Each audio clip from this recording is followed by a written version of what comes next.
We've already said that vision is a learned process, and we're learning to use our vision from the very minute we're born. So what are the effects of a visual impairment on early development?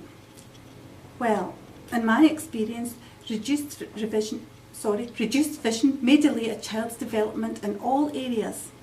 It's likely to affect their cognitive development. It's likely to affect their use of language.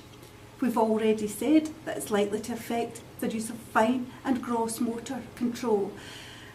It's likely to affect social and emotional development and to have an impact on self-help and independence.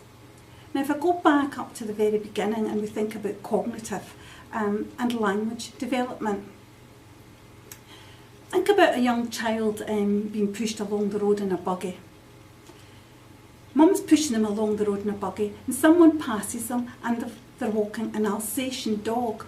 So, oh, look at the doggy, what does the doggy say? And the child sees it and recognises the Alsatian as being a dog. Now, a few minutes later, someone's walking along the road with a tiny wee dog, say a wee Lhasa Apso or something like that. Mummy again says, oh, look at the wee dog, what does the wee dog say?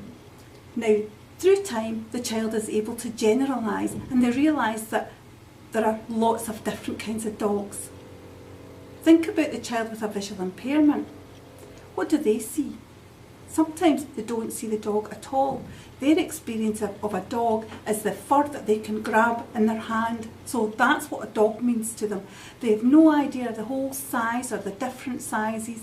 It can take much longer to generalise. We also need to be much more specific in our use of language. Now, if I were to say to you, would you like a sponge? If you're anything like me, you'll now be thinking, you'll have visions of a sponge cake in your head. But in fact, I wasn't meaning that. I was meaning a sponge. It's bath time. So just small things like that. It takes a child a long, long time to generalise and to develop language in the early years. If we think about social and emotional development in the very early years, most of you will have seen a newborn baby and their mother together or their father. What's it like?